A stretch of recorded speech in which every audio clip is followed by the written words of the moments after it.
नमस्कार सभी को। आज हम पढ़ेंगे हिंदी व्याकरण में समास। हिंदी व्याकरण का इंटरेस्टिंग टॉपिक समास। आज हम पढ़ेंगे समास। समास का अर्थ क्या होता है? समास का अर्थ, समास शब्द का अर्थ क्या होता है? समास शब्द का अर्थ क्या होता है? समास शब्द का अर्थ होता है संक्षेपीकरण।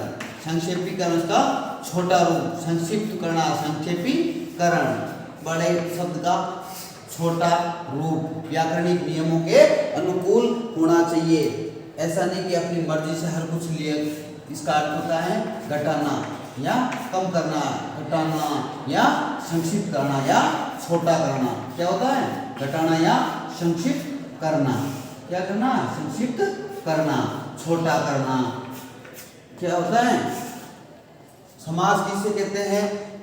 संधि में क्या होती है? वर्णों की आवृत्ति होती है, वर्णों के मेल को संधि कहते हैं। इसमें समास में शब्दों के मेल को समास कहते हैं। इसमें क्या होता है? इसमें आपस में शब्दों का मेल होता है और संधि में अपन संधि का विच्छेद करते हैं और समास का क्या करते हैं? विग्रह करते हैं, अपन उसको जोड़ते हैं। क्या करते हैं? जोड़ते हैं। तो इसका अर्थ क्या हो गया? संक्षेपीकरण, घटाना या संक्षिप्त करना। तो शब्दों के मेल को क्या कहते हैं? समास कहते हैं। समास मीन्स क्या होता है? शब्दों का मेल। समास मीन्स क्या होता है? शब्दों का मेल, शब्दों का मेल। समास मीन्स क्या होगा? शब्दों का मेल। शब्दों का मेल क्या कहलाता है? समास कहलाता है। शब्दों का मेल क्या कहलाता है? समास कहलाता है। अब इसकी परिभाषा लिखिए। परिभाषा लिखिए। जहां कम से कम शब्दों में क्या होता है? जहां कम से कम शब्दों में अधिक अर्थ को प्रकट किया जाए। जहां कम से कम शब्दों में, जहां कम से कम शब्दों में, कम से कम शब्दों में, कम से कम शब्दों में अधिक अर्थ को, कम से कम शब्दों में अधिक अर्थ को प्रकट किया जाए। अधिक अर्थ को प्रकट किया जाए। कम से कम शब्दों में अधिक अर्थ को प्रकट किया जाए। कम से कम शब्दों में अधिक अर्थ को प्रकट किया जाए और किया जाए एवं क्या?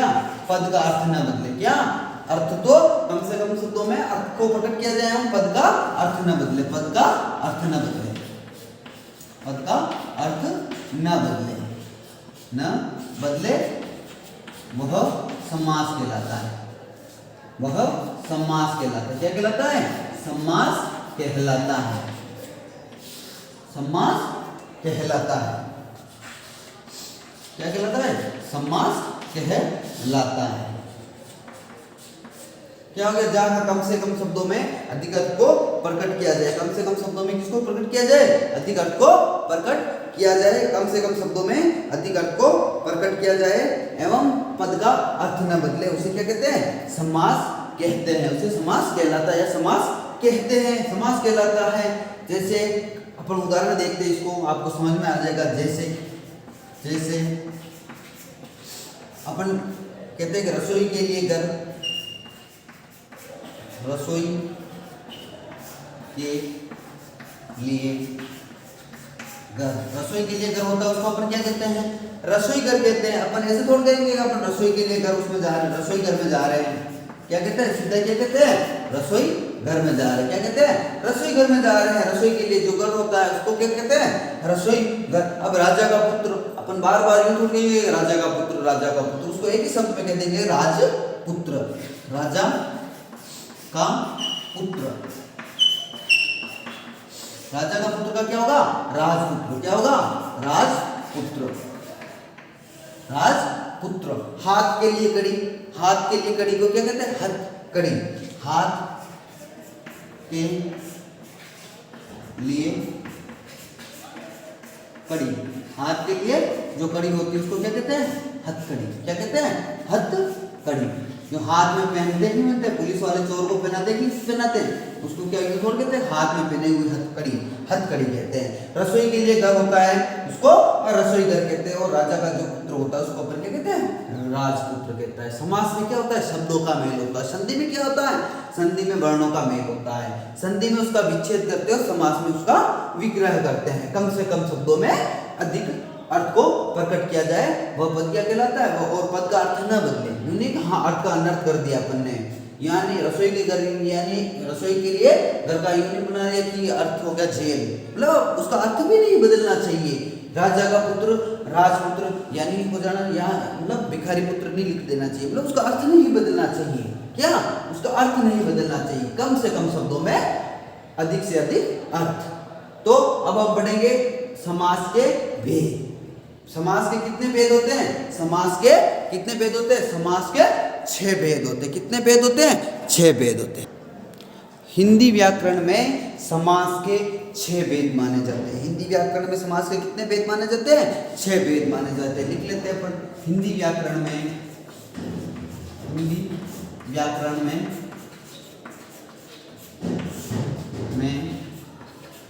समास के 6 प्रकार माने जाते हैं। कितने प्रकार माने जाते हैं, 6 भेद माने जाते हैं, 6 भेद माने जाते हैं, पहले 4 मानते थे, लेकिन आज आवश्यकता प्राचीन व्याकरण थे 4 मानते थे, लेकिन आज हिंदी व्याकरण में 6 भेद माने जाते हैं, माने जाते हैं, 6 भेद माने जाते हैं समास के। पहला अपन लिख लेते हैं अव्ययीभाव समास, अव्ययीभाव समास, अव्ययीभाव समास। दूसरा द्वंद्व समास, द्वंद्व क्या होता है, द्वंद्व समास।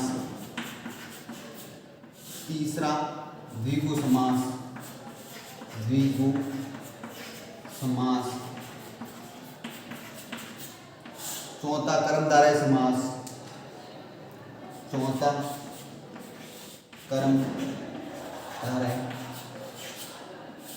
कर्मधारय, कर्मधारय समास। पांचवा बहुब्री समास, बहुब्री समास, बहुब्री समास। और छठा तत्पुरुष समास, छठा कौन सा हो गया, तत्पुरुष समास। कौन सा हो गया, तत्पुरुष समास। अव्ययीभाव समास, दूसरा द्वंद्व समास, तीसरा द्विगु समास, चौथा कर्मधारय समास, बहुब्री समास, छठा तत्पुरुष समास। समास के कितने भेद माने जाते हैं, 6 भेद माने जाते हैं। अब इनको याद रखने के अपन एक ट्रिक भी बता, नाम को याद रखने की मैं आपको ट्रिक बता सकता हूँ। यह द्वंद्वी अभी तक एक ही लाइन है, याद रखो। तो यह है द्वंद्वी, क्या होगा, द्वंद्वी, द्वंद्वी अभी तक, क्या होगा, द्वंद्वी अभी, द्वंद्वी अभी तक, अभी तक, द्वंद्वी अभी तक, एक ही लाइन है, द्वंद्वी अभी तक, द्वंद्वी अभी तक, द्वंद्वी अभी तक, द्वंद्वी द्वय का मतलब द्वंद्व समास, दीर्घ समास, ये अव्ययीभाव समास, अव्ययीभाव समास, तत्पुरुष समास अभी तक हो गया, तत्पुरुष समास, कर्मधारय समास अभी तक, द्वंद्वी अभी तक, बहुब्री समास हो गया, अभी तक, द्वंद्वी अभी तक, द्वंद्वी अभी तक मतलब बहुब्री समास। द्वंद्व, दीर्घु, अव्ययीभाव, बहुब्री, तत्पुरुष और कर्मधारय समास, द्वंद्वी अभी तक। या इसमें ऐसा कर सकते हैं अपन, द्वंद्व इसको द्वंद्वी अब तक लिख सकते हैं, द्वंद्वी अब तक हो जाएगा। ट्रिक क्या हो जाएगी, द्वंद्वी अब तक। अब सीधा आपको समझ में आ रहा होगा, द्वंद्वी अब तक। द्वंद्वी द का मतलब क्या हो गया, द्वंद्व समास, द्वि का मतलब दीर्घु समास, दीर्घु समास, अ का मतलब अव्ययीभाव समास, ब का मतलब बहुब्री समास, त का मतलब तत्पुरुष समास, त का मतलब कर्मधारय समास। मतलब एक ही लाइन में आपको ट्रिक से नाम याद हो जाएंगे। परीक्षा में पूछा जाता है समास के नाम, समास के प्रकारों के नाम बताइए, तो आपको एक आध प्रकार भूल जाते हैं। तो द्वंद्वी अभी तक एक ही लाइन में आपको समास के 6 समास के नाम याद हो जाएंगे। अब हम पढ़ते हैं पहला समास, अव्ययीभाव समास। अव्ययीभाव समास पढ़ रहे अपन। पहला अव्यय समास, इसमें क्या होता है, पहला पद प्रधान होता है, पहला पद प्रधान होता है, अव्ययवाची होता है, अव्ययवाची होता है, अव्यय शब्द उसमें जुड़ा हुआ होता है। और उसमें क्या होता है, उपसर्ग वाले, जिसमें जिस शब्द में उपसर्ग जुड़ता है वह अव्ययीभाव समास होता है। आप नोट करके रखना कि जिस शब्द में क्या जुड़ा हुआ है, उपसर्ग जुड़ा हुआ है, तो वो कौन सा समास होगा, अव्ययभाव समास होगा। देखिए इसका प्रथम पद, इसका प्रथम पद या पूर्व पद प्रधान होता है, इसका पूर्व पद प्रधान होता है, पूर्व पद प्रधान होता है। यहाँ पूर्व पद का मतलब आप नहीं समझे होंगे, पूर्व पद प्रधान होता है। यहाँ आप एक यहाँ पर लिखते हैं पूर्व पद, क्या होता है पूर्व पद, यहाँ लिखते हैं उसका उत्तर पद, उत्तर पद। ये बार बार समास में आएगा, आपको कंफ्यूजन करेगा।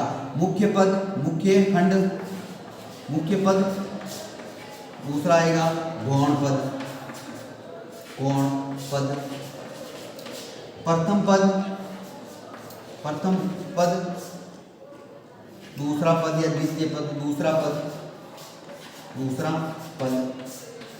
मतलब पूर्व पद का मतलब पहला पद होता है, मुख्य पद होता है, प्रथम पद होता है, एक ही नाम है। उत्तर पद का मतलब क्या होता है, बाद का पद होता है, गौण पद होता है, दूसरा पद होता है, समास का दूसरा पद होता है। पूर्व पद, मुख्य पद, प्रथम पद, जो भी शब्द आए ये तीनों एक ही शब्द है, ये तीनों एक ही शब्द है, ये तीनों एक ही शब्द है। पूर्व पद मैंने यहाँ लिखा है, तो पूर्व पद का मतलब क्या हो गया, मुख्य पद हो गया, प्रथम पद हो गया। उत्तर पद होता तो इसका मतलब क्या होता है, उत्तर पद, गौण पद, दूसरा पद, ये सभी आपके नाम आएंगे। आप कंफ्यूजन मत होना, समास में किसी में दूसरा पद प्रधान होगा, किसी में दोनों पद अप्रधान होंगे, प्रधान होंगे, अप्रधान होंगे।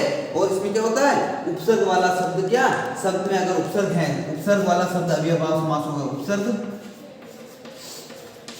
से बना हुआ शब्द, से बना हुआ पद क्या होगा, पद अव्ययभाव समास होगा, अव्ययभाव समास होगा। उपसर्ग से बना हुआ पद कौन सा होगा, अव्ययभाव समास होगा। इसमें पहला पद अव्ययवाची होता है, समास अव्ययभावी समास होगा।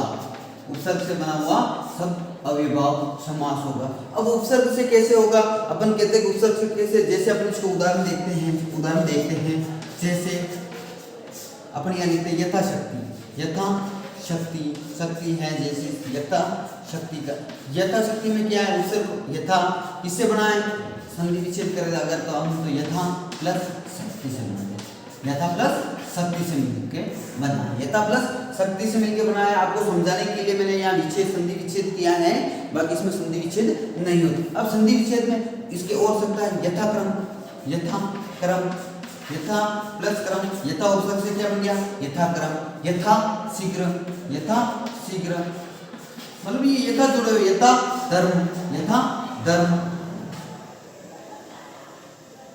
शीघ्र, यथा धर्म, यथा धर्म। अब ये यथा वाले शब्द, इसको यथा धर्म, यथा कर्म, यथा शीघ्र, ये कौन से बन गए, अव्ययभाव समास के बन गए। अब दूसरा यहाँ लिखते हैं प्रतिवर्ष, प्रतिवर्ष, प्रतिवर्ष में प्रति प्लस वर्ष है, प्रतिवर्ष, प्रतिमाह, प्रतिवर्ष, प्रतिमाह, प्रतिदिन, क्या होगा, प्रतिदिन, प्रत्येक, ये किस, इसमें कौन सा उपसर्ग है, प्रति उपसर्ग है। कौन सा उपसर्ग किसे कहते हैं, जो शब्द के आगे जुड़कर उसके अर्थ को परिवर्तन कर देते हैं, तो उसे क्या कहते हैं, उसे क्या कहते हैं, उपसर्ग कहते हैं। तो इसमें प्रति उपसर्ग लग रहा है। अब अपन लिखते हैं अनु उपसर्ग से, अनुगमन, अनुरूप, अनु उपसर्ग वाले, अनुरूप, अनुरूप, अनुरूप, अनुगमन, अनुगमन, अनुसार, अनुसार, अनुसार, क्या लिखे, अनुगमन, अनुरूप, अनुसार।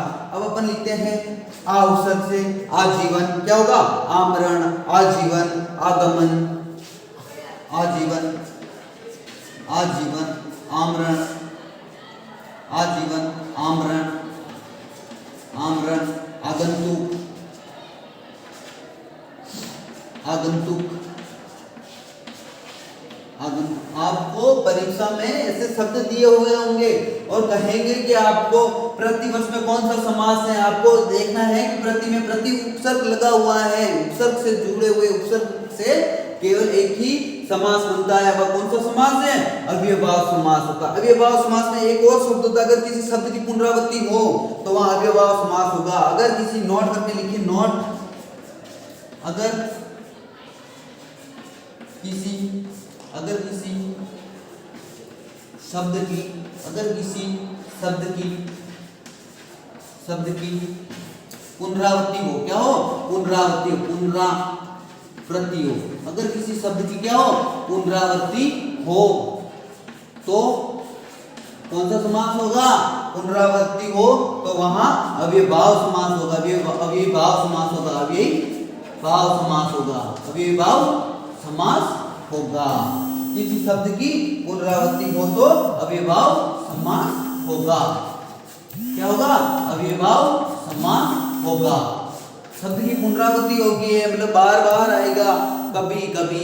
आप ऐसा मत कर देना कि कभी कभी में योजक चिन्ह लग रहा है द्वंद्व समास होगा, नहीं होगा। द्वंद्व में हमेशा विलोम होता है, क्या होता है, उल्टा होता है। माता पिता, भाई बहन, भाई और बहन, तो उसमें तो क्या होता है, विलोम होता है, शब्द का विलोम होता है। इसमें पुनरावृत्ति हो रही है, धीरे धीरे, कभी कभी, बार बार, घर घर, भागम भाग, रातों रात। अब तो इसके उदाहरण लिख लेते हैं अपन, जैसे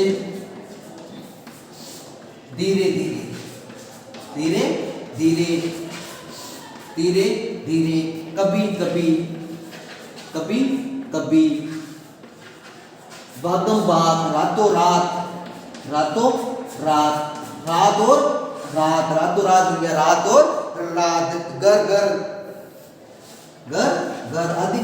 जो शब्द की बार, घर और घर, शब्द की क्या हो, बार बार पुनरावृत्ति, शब्द की एक ही शब्द की क्या पुनरावृत्ति है, धीरे धीरे, कभी कभी, बार बार, भगम भाग, धीरे धीरे, बार बार आदि शब्दों में क्या होता है, कभी कभी आदि शब्दों में क्या होता है, अव्ययभाव समास होता है। अव्ययभाव समास में शब्द की क्या होती है, पुनरावृत्ति होती है। द्वंद्व समास में क्या होता है, शब्द का विलोम होता है और योजक चिन्ह लगा हुआ होता है, उसमें भी योजक चिन्ह होता है उसमें, और या आदि का प्रयोग होता है, और उसमें माता और पिता होता है। तो द्वंद्व समास आपको सीधा लिख जाता है, द्वंद्व समास। द्वंद्व समास में हमेशा विलोम होगा, द्वंद्व समास में क्या होगा, हमेशा विलोम होगा।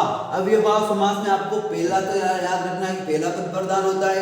दूसरी चीज, इसमें उपसर्ग से लगा हुआ शब्द अव्ययभाव समास होगा। तीसरा, एक ही शब्द की बार बार आवृत्ति होती है, वहां भी एक शब्द की पुनरावृत्ति होती है, बार बार आवृत्ति नहीं, पुनरावृत्ति होती है। मतलब एक बार आ गया, दूसरी बार वापस आ गया, वहां अव्ययभाव समास होगा। वहां कौन सा समास होगा, अव्ययभाव समास होगा। अब हम चलते हैं दूसरे द्वंद्व समास की ओर। अपन ने पढ़ा अव्ययभाव, उसके बाद अपन पढ़ रहे हैं द्वंद्व समास।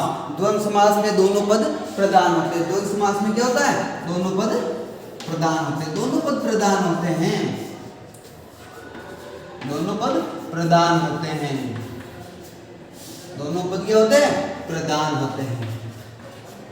द्वंद्व समास में दोनों पद प्रधान होते हैं, और उसमें किसका चिन्ह होता है, योजक चिन्ह होता है, योजक चिन्ह और अथवा या और एवं, इसमें क्या होता है, योजक चिन्ह। योजक चिन्ह कैसे लिखते हैं, योजक चिन्ह, चिन्ह किसको कहते हैं, योजक चिन्ह।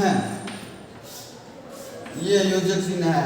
योजक चिन्ह के साथ में क्या होता है, और अथवा या एवं, और अथवा, और अथवा, और अथवा, या और एवं, इनके द्वारा ये जुड़ा हुआ होता है। इसके द्वारा ये क्या होता है, जुड़ा हुआ होता है। योजक चिन्ह के द्वारा ये जुड़ा हुआ होता है, अथवा और एवं के द्वारा जुड़ा होता है। और दोनों पद इसमें क्या होते हैं, प्रधान होते हैं। इसमें क्या होते हैं, दोनों पद प्रधान होते हैं। जैसे राधा कृष्ण, जैसे क्या हो गया, राधा कृष्ण, राधा कृष्ण। अब इसका अपन विग्रह करेंगे, क्या, राधा और कृष्ण। अपन ऐसा करके राधा और कृष्ण, ये आएगा, और के द्वारा जुड़ रहा है, राधा और कृष्ण। मतलब इसमें राधा और कृष्ण, राधा और कृष्ण, नर और नारी, भाई और बहन, गुण और दोष, गुण दोष क्या होगा, गुण दोष। गुण दोष का क्या होगा, गुण और दोष क्या होगा, गुण और दोष, गुण एवं दोष, गुण और दोष। ये योजक चिन्ह से लगे हुए होते हैं। उसमें तो क्या होता है, उसमें तो गुण, गुण, धीरे धीरे, भागम, धीरे धीरे, और क्या था, बार बार, घर घर। अव्ययभाव समास में था, उसमें पुनरावृत्ति थी, इसमें गुण का दो सो रहा है। इसमें क्या होता है, द्वंद्व समास में हमेशा विलोम होता है। देखिए द्वंद्व समास में नोट करके लिखिए, द्वंद्व समास में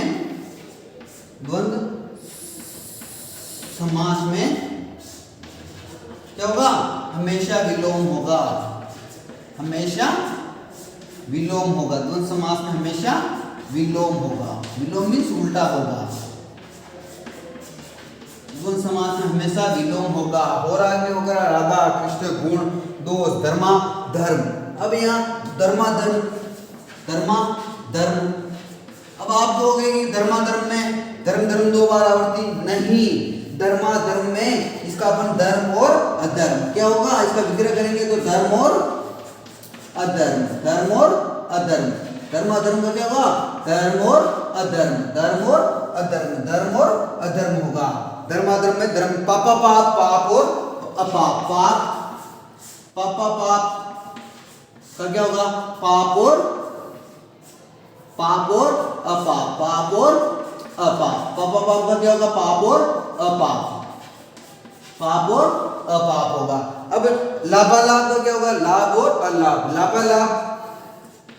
लाभालाभ इसका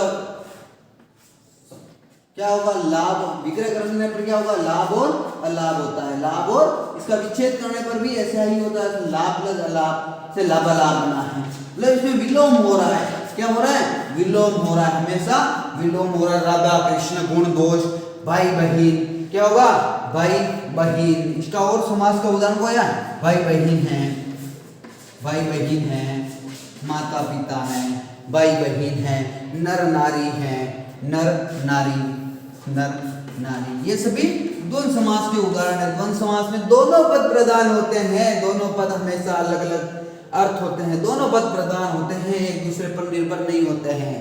दोनों पद प्रधान होते हैं, स्वतंत्र होते हैं। गुण अपने हिसाब से स्वतंत्र है, दोष अपने हिसाब से स्वतंत्र, दोनों पद प्रधान होता है। और इसमें योजक चिन्ह होता है अथवा, या और एवं का। और नर नारी जैसे नर नारी भाई बहन आदि, राधा कृष्ण गुण दोष। और द्वंद्व समास में हमेशा विलोम शब्द होगा। उसमें क्या था, उसमें तो क्या था, धीरे धीरे, बार बार। उसमें उपसर्ग वाला शब्द था, अव्ययवाची शब्द था, उपसर्ग लगा हुआ होगा। और शब्द की क्या होगी, पुनरावृत्ति होगी अव्ययभाव समास में। द्वंद्व में क्या होगा, हमेशा क्या होगा, विलोम होगा। क्या होगा, हमेशा विलोम होगा। अब हम पढ़ेंगे दीर्घु समास। तीसरा कौन सा पढ़ेंगे, पहला पढ़ा अव्ययभाव समास, दूसरा पढ़ा द्वंद्व समास। अब हम तीसरा पढ़ेंगे द्विगु समास। द्विगु समास हम पढ़ रहे हैं। तीसरा समास कौन सा पढ़ रहे हैं, द्विगु समास। तीसरा कौन सा, द्विगु समास। तीसरा कौन सा पढ़ रहे हैं, द्विगु समास। इस समास में पहला पद संख्यावाची होता है। क्या होता है, पहला पद संख्यावाची विशेषण होता है। पहला पद संख्यावाची होता है, दूसरा पद प्रधान होता है। इसमें पहला पद क्या होता है, पहला पद, इस समास में पहला पद संख्यावाची होता है। इस समास में पूर्व पद पहला पद प्रधान, पहला पद क्या होता है, पहला पद संख्यावाची होता है। पहला पद क्या होता है, संख्यावाची होता है। पहला पद क्या होता है, संख्यावाची होता है। पहला पद संख्यावाची होता है। और दूसरा पद क्या होता है, दूसरा पद प्रधान होता है। दूसरा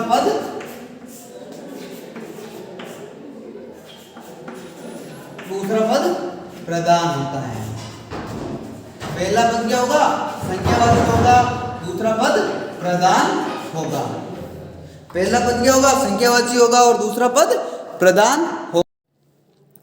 तो हम पढ़ रहे हैं दीर्घ समास। इस समास में पहला पद क्या होता है, संख्यावाची होता है और दूसरा पद प्रधान होता है। क्या होता है, पहला पद संख्यावाची होता है और दूसरा पद प्रधान होता है। पहला पद क्या होगा, संख्यावाची होगा, दूसरा पद प्रधान होगा। जैसे अपन इसको उदाहरण लिखते हैं, जैसे चौराहा। क्या चौराहा मीन्स क्या होगा, चार राहों का, चार रस्तों का समाहार। चौराया, दोपहर, चौराहा, दोपहर, चौराया, दोपहर, नवग्रह, 9 ग्रहों का समूह, 9 ग्रह का समूह। चौराहा मीन्स 4 ग्रहों का समाहार।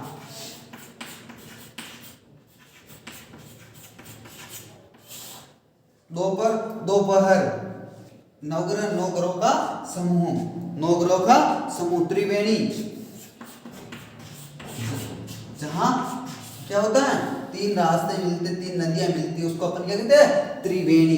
तो इन सब में क्या होगा द्विगु समास होगा। हाँ, इनमें क्या दोपहर है, नवग्रह 9 ग्रह है, त्रिवेणी 3 नदियों का संगम, जहाँ त्रिवेणी 3 नदियां मिलती है उसे त्रिवेणी कहते हैं। 3 तो इसमें क्या होता है पहला पद संख्यावाची होता है, दूसरा पद प्रधान होता है। पहला पद क्या होता है संख्यावाची होता है और दूसरा पद प्रधान होता है।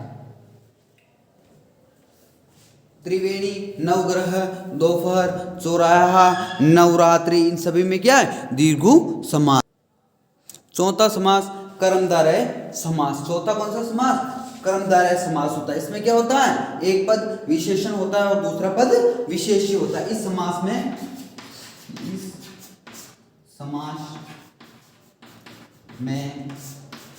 पहला पद क्या होता है पहला पद विशेषण होता है। क्या होता है एक पद विशेषण होता है, पहला पद विशेषण। इस समास में एक पद विशेषण होता है और दूसरा एक पद विशेषण होता है। एक पद क्या होता है विशेषण होता है, एक पद होता है विशेषण होता है, विशेषण होता है और दूसरा विशेष्य। दूसरा क्या होता है विशेष्य होता है, दूसरा विशेष्य होता है। एक पद तो विशेषण होता है, दूसरा विशेष्य। अब विशेषण किसे कहते हैं विशेष्य होता है। विशेषण किसे कहते हैं जो संज्ञा वचन नाम की विशेषता बताता है उसे विशेषण कहते हैं। और विशेष्य किसे कहते हैं विशेष्य किसे कहते हैं जिसकी विशेषता बताई जा रही है वह भी मौजूद है। विशेष का मतलब जिसकी विशेषता बताई जा रही है, जिसकी विशेषता बताई जा रही है।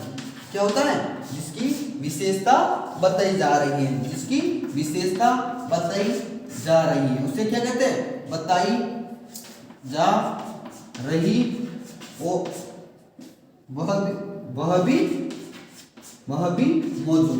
जिसकी विशेषता बताई जा रही वह भी क्या हो मौजूद हो, वो भी क्या मौजूद हो।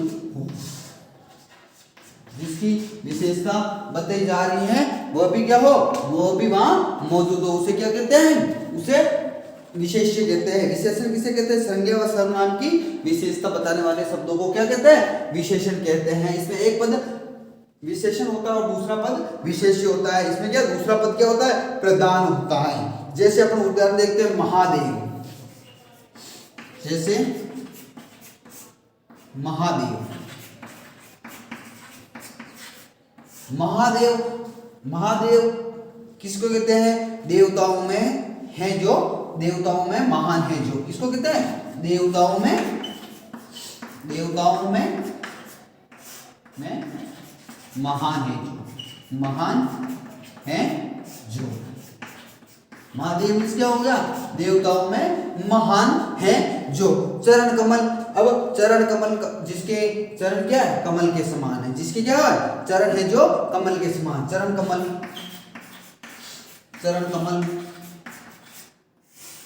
चरण है जो कमल के समान, चरण है जो कमल के समान, कमल के समान। किसके समान है चरण कमल के समान। जिसके चरण किसके समान है कमल के समान है, जिसके चरण किसके समान है कमल के समान है। सज्जन, सज्जन का क्या है जन है जहां अच्छे, सज्जन कहलाता है सज्जन। जहां लोग अच्छे हो, क्या हो जहां जन हो अच्छे, जहां क्या हो जहां जन हो अच्छे, जहां लोग हो अच्छे उनको क्या कहते हैं सज्जन कहते हैं। जहां लोग अच्छे होते हैं उनको क्या कहते हैं सज्जन कहते हैं। अपन नहीं कहते सज्जन हो वहां उस गांव में इतने अच्छे सज्जन लोग थे, वहां क्या है लोग क्या है अच्छे हैं, वहां क्या है लोग अच्छे हैं। महाराजा किसको कहते हैं महाराजा, महान है जो राजा, किसको कहते हैं महान है जो राजा। महात्मा, महान है जो आत्मा। महात्मा अपन लिखते हैं महात्मा, किसी को अपन महात्मा कहते नहीं कहते हैं मतलब महान है जो आत्मा, महान है जो आत्मा, मतलब उनकी आत्मा महान है, वो आदमी पवित्र है वचन से, मन से। महात्मा, महाराजा, महाराजा, महान है जो राजा, महान है जो राजा, महान है जो राजा, जो राजा क्या हो गया? महान है जो राजा। जैसे भी कर्मधारय समास होता है। अधपक्का, अधपक्का, छोटे भैया, लाल पीला, इन सब में मतलब इनमें आपको मैंने आपको वर्क के लिए दिए 3 शब्द, अधपक्का, छोटे भैया और लाल पीला। इसके आपको कमेंट बॉक्स में उत्तर डालना है, आपको समझ में आए तो, ठीक है। इस समास में क्या एक पद विशेषण होता है, दूसरा विशेष्य होता है। जिसकी विशेषता बताई जा रही है वह भी मौजूद हो, जिसकी क्या विशेषता बताई जा रही है वह भी मौजूद हो, उसे विशेष्य कहते हैं। महादेव, देवताओं में जो है जो महान, चरण कमल, सज्जन, महात्मा, महाराजा। और इसमें कभी कभी क्या होता है? दोनों पद भी विशेषण होते हैं। कर्मधारय में कभी कभी दोनों पद भी क्या होते हैं? विशेषण होते हैं। इसमें उत्तर पद प्रधान होता है, इसमें दूसरा पद क्या होता है? प्रधान होता है कर्मधारय समास में। अब हम पढ़ रहे पांचवा समास, बहुब्रीहि समास। इसमें क्या होता है? दोनों पद अप्रधान होते हैं। इसमें कोई पद, दोनों पद क्या होते हैं? अप्रधान होते हैं। दोनों पद क्या होते हैं? अप्रधान होते हैं। इसमें क्या होता है? दोनों पद अप्रधान होते हैं। दोनों पद क्या होता है? अप्रधान होते हैं। दोनों पद अप्रधान होते हैं, अप्रधान होते हैं। क्या होता है बहुब्रीहि समास में? दोनों पद क्या होते हैं? अप्रधान होते हैं। और जब दो पद मिलकर तीसरा पद बनाते तो वो पद प्रधान होता है। जब दो पद मिलकर तीसरा क्या करते हैं? दो पद मिलकर तीसरा अर्थ निकालते हैं, अर्थ निकालते हैं, तीसरा अर्थ निकालते हैं, तीसरा पद बनाते हैं। तीसरा पद अर्थ तो वही रहेगा, तीसरा पद बनाते हैं। क्या? तीसरा पद बनाते हैं, वह पद प्रधान होता है। बनाते हैं तो तीसरा पद प्रधान होगा। तो तीसरा क्या होगा? तीसरा पद प्रधान होगा। तीसरा पद प्रधान होता है। तीसरा पद प्रधान होता है। तीसरा पद प्रधान होता है। क्या? जब दो पद मिलकर तीसरा पद बनाते हैं, तीसरा पद बनाते हैं, अर्थ नहीं, तीसरा पद बनाते हैं। तीसरा क्या करते हैं? दो पद मिलकर तीसरा पद बनाते हैं तो तीसरा पद प्रधान होता है। अपन देखते दो पद मिलकर कैसे? चतुरानंद, 4 मुख हो जिसके, चतुरानंद। अब चतुरानंद लिख देते हैं अपन, चतुरानंद। जैसे अपन ने लिख दिया चतुरानंद,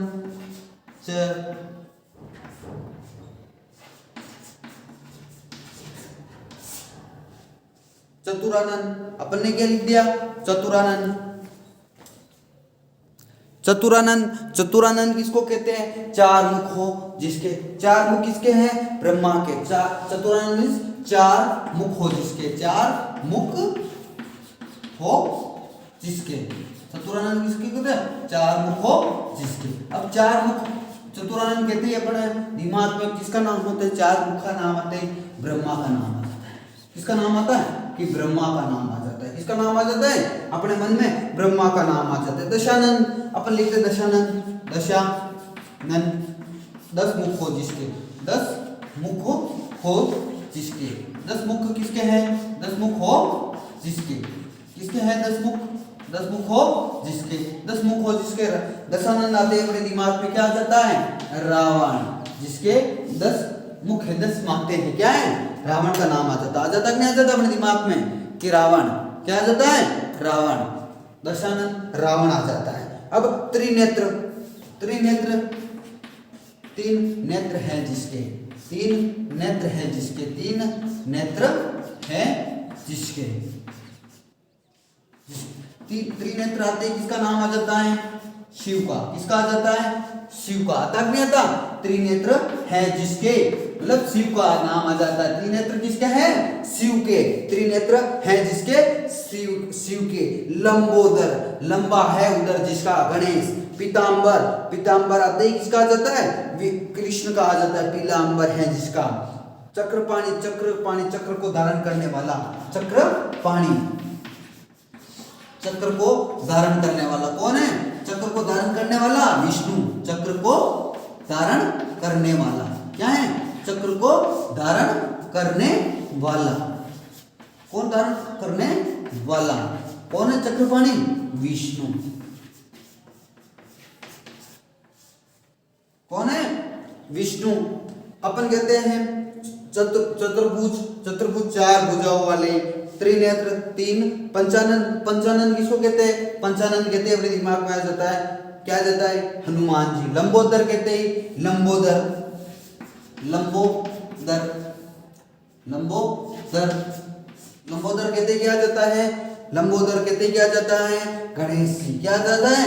लंबोदर कहते ही गणेश जी आ जाता है। लंबोदर कहते हैं, अपने दिमाग में क्या जाता है?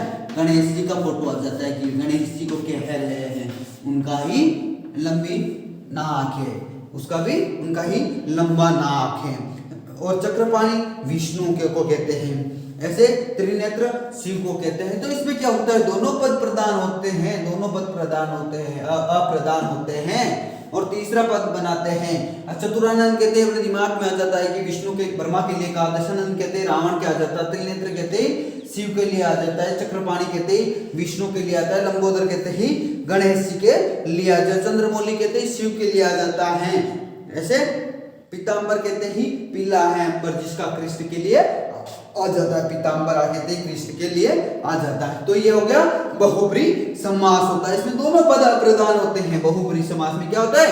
दोनों पद अप्रदान होते हैं। और तीसरा पद बनाते हैं, बना रहे चतुरानंद ब्रह्मा, दशानंद रावण, त्रिनेत्र शिव, चक्रपाणी विष्णु, लंबोदर गणेश जी, पीताम्बर कृष्ण।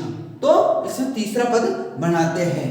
बहुब्री समास में क्या होता है? दोनों पद अप्रदान होते हैं और तीसरा पद प्रदान होता है। तीसरा पद बनता है वह प्रदान होता है। अब हम पढ़ेंगे छठा लास्ट तत्पुरुष समास।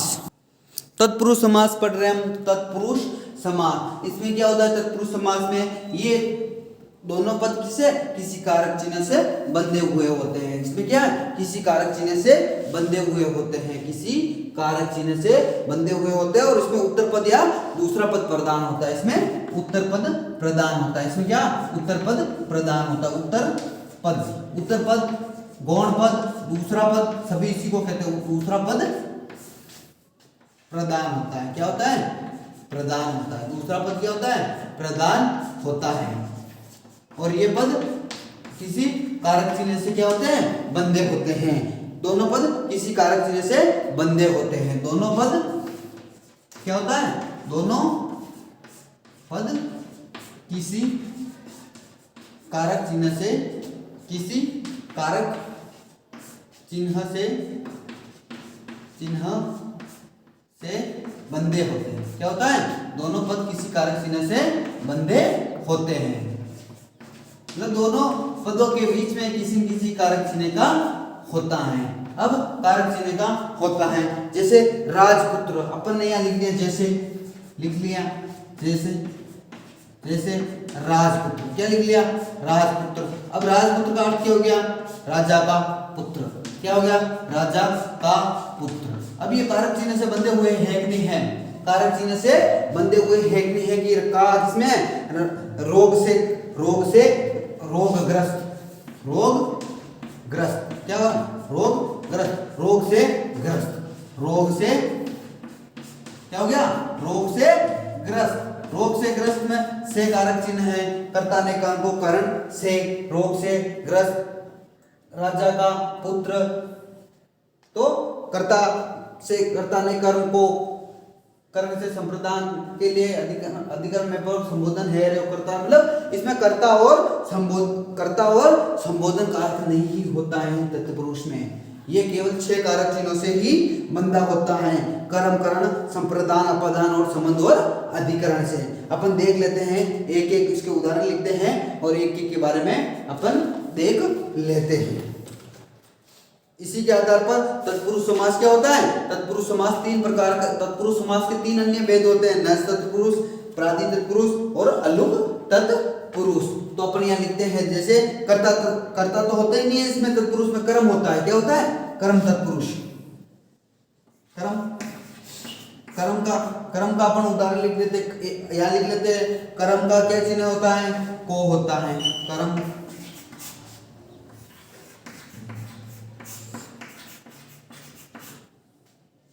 संप्रदान के लिए अपादान से अलग, संप्रदान के लिए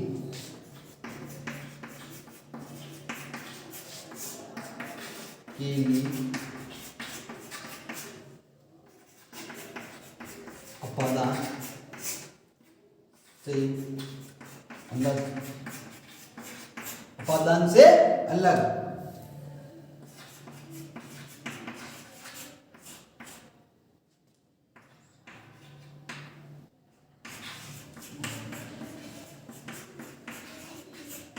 अधिकरण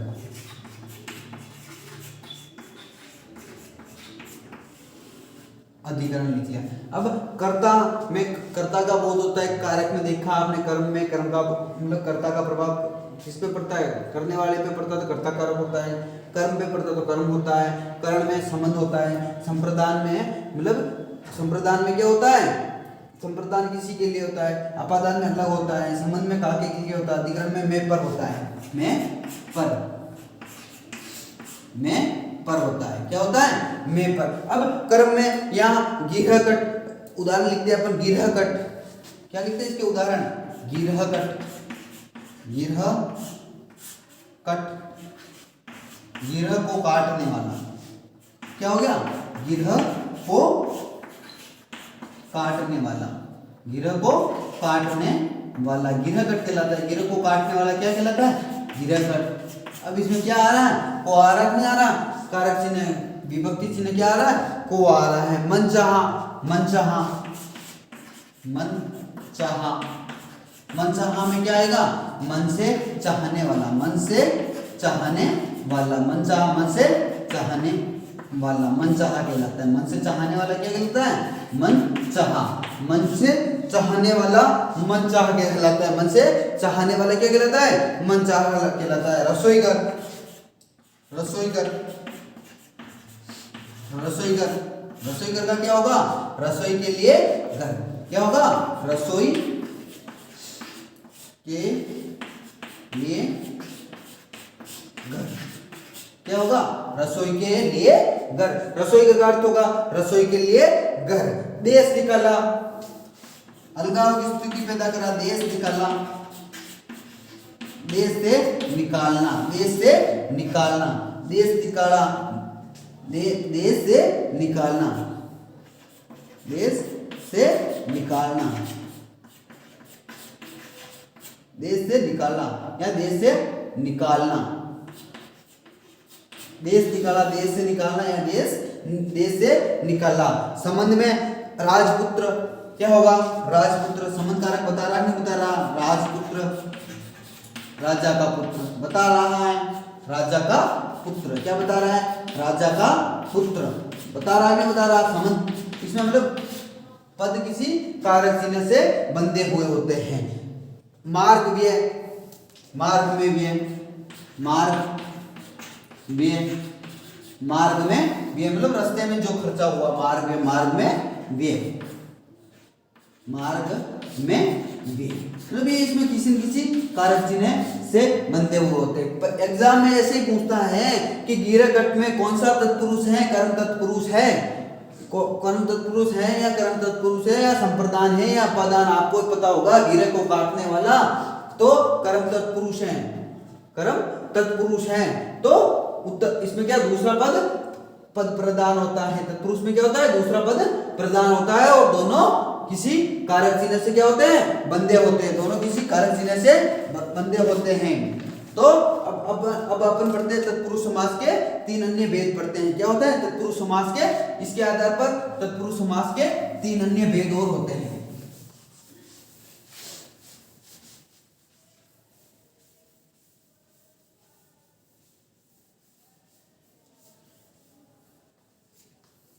तत्पुरुष समास के तीन अन्य भेद और होते हैं। तत्पुरुष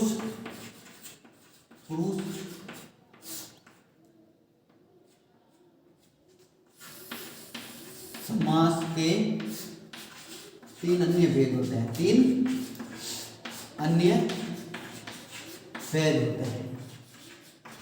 भेद होते हैं।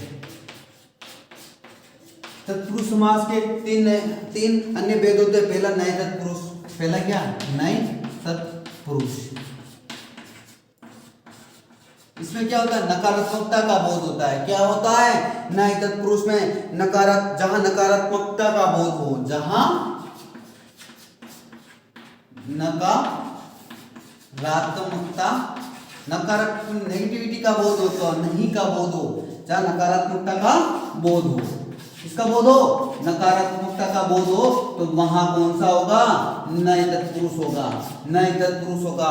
अपन इसके उदाहरण लिखते हैं, जैसे अनसुना, बिना सुना, अनसुना, अनदेखा, अनहित, अनबोला। जैसे अनसुना, अनसुना मतलब इसमें नकारात्मकता होता नहीं। अनसुना मैंने नहीं, अनसुना का मतलब उसने सुना नहीं। अनदेखा मतलब उसने देखा ही नहीं, अनदेखा, अनदेखा। अनबोला मतलब उसमें नेगेटिविटी आ रही नहीं, अनबोला मतलब बिना बोले हुए, अनबोला बिना बोले हुए, इसमें नेगेटिविटी होती है। नए तत्पुरुष में जहां नेगेटिविटी का बोध होता है वहां नए तत्पुरुष होता है। अब प्रादि तत्पुरुष दूसरा है। प्रादि तत्पुरुष दूसरा भेद कौन सा होता है प्रादि तत्पुरुष। क्या होता है प्रादि तत्पुरुष। प्रादि तत्पुरुष में क्या होता है प्रय होता है। क्या होता है प्रादि तत्पुरुष में प्रय का बोध होता है। प्रय वाले शब्द होते हैं। किसका होता है प्रय का बोध होता है। प्रय प्रमाण, प्रचलित, प्रमेय, प्रखर, प्रमाण जैसे प्रय वाले शब्द किसमें प्रादि तत्पुरुष में, जैसे प्रमाण, प्रखर,